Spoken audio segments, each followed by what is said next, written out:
from the Kaokaveld Plateau in Namibia. Maybe this one is from Onkondawase, I'm not quite sure. Onkondawase mine, of course, in the northern parts of Namibia. As we head towards Angola, we have this solid section of quartz, which is quite a typical matrix to this material. And then sitting on the quartz would be a quartz crystal slightly bigger than druzy actually, and on closer magnification you'll find that some of them have yellow inclusions. You see some yellowishness across some sections, and those would be tiny needles of duhamelite, which are trapped inside the quartz crystals. Very, very similar actually under magnification to golden rutile.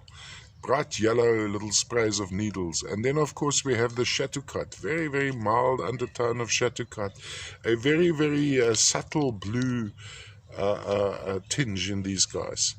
Coating that would most likely be some calcium carbonates across the top. There we have a little cavity from this angle. So from a display point of view, quite an exquisite piece. I would put it on a turntable going around like this. So this is a pretty much non-crystalline section. The rest is pretty crystalline. Even from a dealer's point of view, this could actually be trimmed into at least two to three pieces.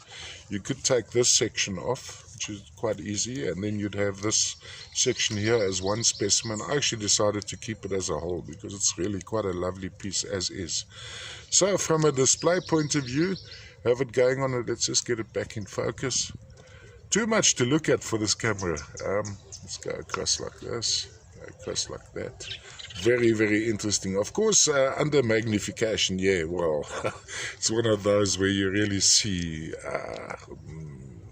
nature in all its finer details. Fine detail on what happens inside these quartz crystals. Most likely little sprays of chatoukat included in these quartzes too.